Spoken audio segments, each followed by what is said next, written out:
एक आदमी जो हाई स्कूल की शिक्षा भी पूरी नहीं कर पाया। वह इतने गरीब परिवार से था कि खर्चा चलाने के लिए उसे अपनी किशोरावस्था से ही नाश्ते की रेहड़ी लगाने से लेकर पेट्रोल पंप पर तेल भरने तक का काम करना पड़ा। ऐसे लड़के ने जब एक वृद्ध के तौर पर दुनिया को अलविदा कहा तो उसकी संपत्ति का मूल्य 62,000 करोड़ रुपए से भी ज्यादा था। अगर आप अब भी इस शख्सियत को नहीं पहचान पाए तो हम बात कर रहे हैं धीरूभाई अंबानी की। एक ऐसा सफल चेहरा जिसने हर एक गरीब को उम्मीद दी कि सफल होने के लिए पैसा नहीं नियत चाहिए। सफलता उन्हीं को मिलती है जो उसके लिए जोखिम उठाते हैं। धीरूभाई ने बार बार साबित किया कि जोखिम लेना व्यवसाय का नहीं आगे बढ़ने का मंत्र है। शुरुआती जीवन 28 दिसंबर 1932 को गुजरात के जूनागढ़ के छोटे से गांव चोरवाड़ में धीरजलाल हीरालाल अंबानी का जन्म हुआ। पिता गोवर्धनभाई अंबानी एक शिक्षक थे। माता जमनाबेन एक सामान्य गृहिणी थी। धीरूभाई के 4 भाई बहन और थे। इतने बड़े परिवार का लालन पालन करना अध्यापक गोवर्धनभाई के लिए सरल काम न था। एक समय ऐसा आया कि आर्थिक परेशानियों की वजह से धीरूभाई को पढ़ाई बीच में ही छोड़नी पड़ी और उनकी स्कूली शिक्षा भी अधूरी रह गई। पिता की मदद करने के लिए धीरूभाई ने छोटे मोटे काम करने शुरू कर दिए। व्यावसायिक सफर की शुरुआत। यह उदाहरण कि हर एक सफलता के पीछे ढेरों असफलताएं छुपी हुई होती है, धीरूभाई अंबानी पर एकदम सटीक खरी उतरती है। पढ़ाई छोड़ने के बाद पहले पहल धीरूभाई ने फल और नाश्ता बेचने का काम शुरू किया, लेकिन कुछ खास फायदा नहीं हुआ। उन्होंने दिमाग लगाया और गांव के नजदीक स्थित धार्मिक पर्यटन स्थल गिरनार में पकोड़े बेचने का काम शुरू कर दिया। ये काम पूरी तरह आने वाले पर्यटकों पर निर्भर था, जो साल के कुछ समय तो अच्छा चलता था, बाकी समय इसमें कोई खास लाभ नहीं था। धीरूभाई ने इस काम को भी कुछ समय बाद बंद कर दिया। बिजनेस में मिली पहली 2 असफलताओं के बाद उनके पिता ने उन्हें नौकरी करने की सलाह दी। नौकरी के दौरान भी बिजनेस। धीरूभाई के बड़े भाई रमणीक भाई उन दिनों यमन में नौकरी किया करते थे। उनकी मदद से धीरूभाई को भी यमन जाने का मौका मिला। वहां उन्होंने शेल कंपनी के पेट्रोल पंप पर नौकरी की शुरुआत की और महज 2 साल में ही अपनी योग्यता की वजह से प्रबंधक के पद तक पहुंच गए। इस नौकरी के दौरान भी उनका मन इसमें कम और व्यवसाय करने के मौकों की तरफ ज्यादा रहा। उन्होंने उस हर एक संभावना पर इस समय में विचार किया कि किस तरह वे सफल बिजनेसमैन बन सकते हैं। 2 छोटी घटनाएं बिजनेस के प्रति उनके जुनून को बयां करती हैं। ये दोनों घटनाएं उस समय की है जब वे शेल कंपनी में अपनी सेवाएं दे रहे थे।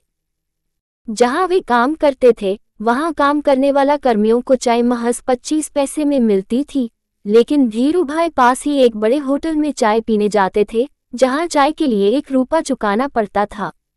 उनसे जब इसका कारण पूछा गया तो उन्होंने बताया कि उसे बड़े होटल में बड़े बड़े व्यापारी आते हैं और बिजनेस के बारे में बातें करते हैं।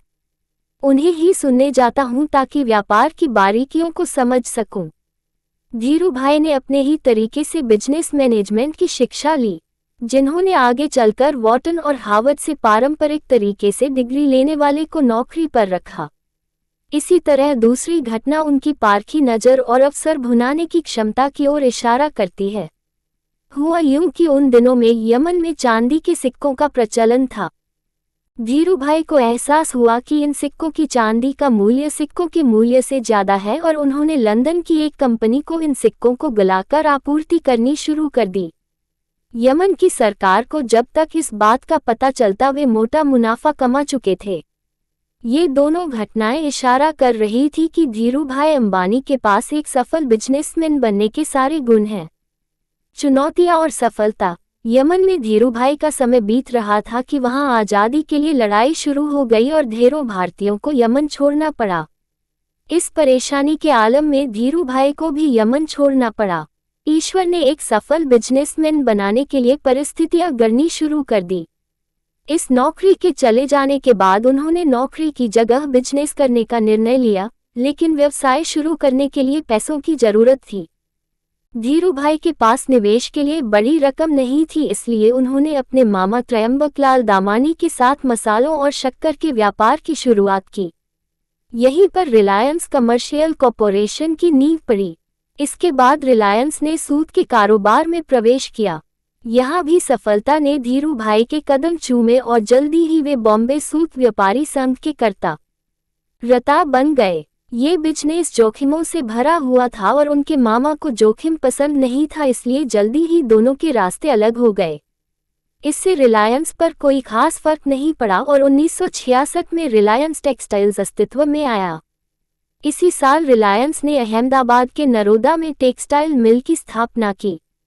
विमल की ब्रांडिंग इस तरह की गई कि जल्दी ही यह घर घर में पहचाना जाने लगा और विमल का कपड़ा बड़ा भारतीय नाम बन गया।